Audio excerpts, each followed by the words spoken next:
On nights when the world seems too busy to notice the quiet struggles hidden in its shadows, a single moment, one glance, one instinct, can change everything. This is the story of a man who had everything, and a woman who had almost nothing, yet somehow their destinies collided on a frozen evening when compassion chose its hour with breathtaking precision. What Adrien Crowell discovered that night did more than break his heart open. It rewrote the meaning of success, love, and humanity. Stay till the end, because what begins as curiosity becomes a journey that might just change your heart too. Sparkles Chapter 1. The Night That Changed Everything. The city that evening was a contrast of two worlds, one glittering, warm, and rushing with life, and the other silent, cold, and forgotten. Towering skyscrapers rose like silver giants against the twilight sky, their windows glowing with soft gold as people hurried to families who waited with warm dinners and open arms.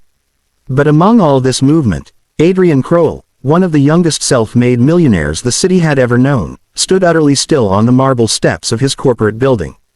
He had stayed late to finish planning an upcoming project, but his mind was unfocused, tugged by a strange heaviness he couldn't name.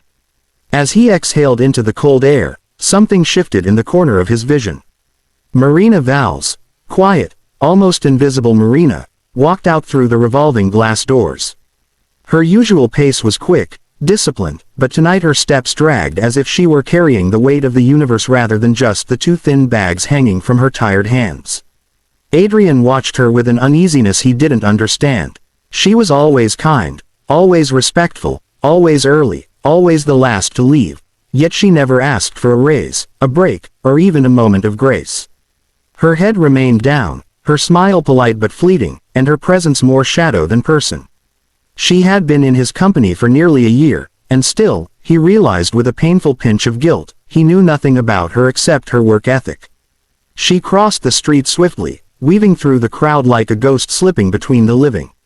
Adrien hesitated only for a moment before deciding, against logic, against etiquette, against reason, to follow her. He convinced himself it was concern. That perhaps she wasn't well. That maybe he'd offer her a ride. But deep down, he knew the truth. Something about the way she staggered made his heart tighten in a way he had never felt before. The farther they walked, the dimmer the lights became. The polished streets of the business district faded into older roads cracked with time. Buildings shrank from glass-covered elegance to aging structures with peeling paint, rusted balconies, and staircases that leaned dangerously forward. Adrien had never been in this part of the city, he had never needed to. But Marina walked these streets like she had memorized every stone. She entered a narrow alley where streetlights flickered weakly. Adrien followed quietly, his breath clouding in front of him. At the alley's end, she stopped at a small, crumbling apartment building whose entrance door hung crookedly on its rusted hinge. She slipped inside. Adrien's instinct screamed at him to stop, that this was personal, private, sacred. But something else pulled him forward. A force stronger than curiosity. Stronger than guilt. Inside the hallway, a musty smell of damp concrete clung to the walls. A single bulb flickered overhead. Marina climbed the stairs slowly, stopping halfway several times to catch her breath. Adrien noticed her shoulders shaking not from cold, but exhaustion that ran deeper than bone. She reached the third floor and entered a door with peeling paint and a crooked number barely hanging on. As the door clicked shut, Adrien heard something soft behind it, a cough so frail it sounded like a whisper. And then, a trembling voice calling Marina's name. Marina stepped out again and froze when she saw Adrien.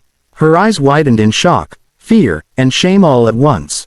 Not fear of him, but fear of being seen like this, in this place, living a life she desperately tried to hide. For several moments, neither spoke.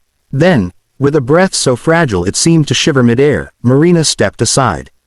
She let him in. That moment, her hesitation, her breaking pride, her silent plea, would stay with him for the rest of his life. Inside was a world he had never imagined. A small room so cramped there was barely space to walk.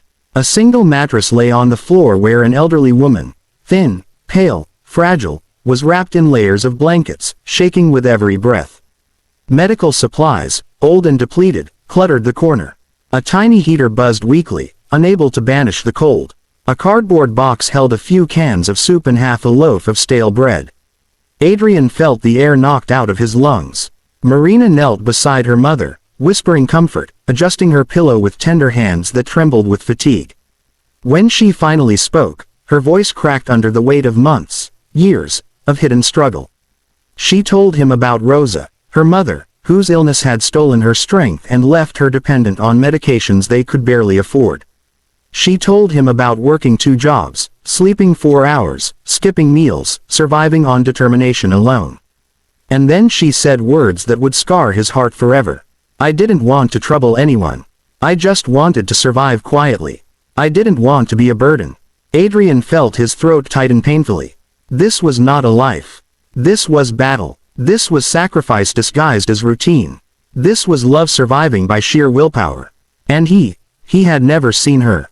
Not truly. That night, as he knelt beside Rosa and introduced himself gently, something deep inside him cracked, not from sorrow, but awakening. He left the building with a promise forming silently in his heart. He would not let them fight alone anymore. Sparkles Chapter 2, A Day That Rewrote Destiny. The following morning, Adrien stepped into his office not as a CEO, but as a man who had seen reality tear through the walls of his privileged world. His hands were restless, his mind relentless. He couldn't shake Marina's trembling voice or her mother's frail smile from his thoughts. Without hesitation, he contacted the best private medical team in the city. He arranged immediate care for Rosa, exams, treatment, medication, transport. Everything. No conditions. No paperwork. No corporate formality. When the doctors arrived at Marina's apartment, the look on her face was a mixture of confusion, fear, and overwhelming gratitude. She tried to refuse, but Adrien knelt beside her gently and said words he hadn't planned, yet felt truer than anything he had ever spoken. No one should fight this alone. Not when I can help. Days turned into weeks, and hope slowly began weaving itself into their lives. Rosa received proper treatment, real medicine, steady care. Her breathing grew steadier, her color warmer, her smile stronger. The apartment was replaced by a warm, safe home arranged by Adrien, quiet, sunlit, and filled with life rather than survival. Marina, still overwhelmed, tried to repay him in every possible way. She worked tirelessly, refused extra help, avoided special treatment. But Adrien didn't help her out of pity. He helped because he finally understood the value of his success. It meant nothing if it didn't lift someone else. He met them often, not as their employer, but as someone who genuinely cared. They talked not about work, but about life, music, memories, the weight of responsibility, and the quiet miracles of kindness. Marina slowly opened up, her walls softening with each passing day. She laughed more, breathed easier, and looked him in the eyes instead of the floor. Adrien, in turn, realized he was changing too.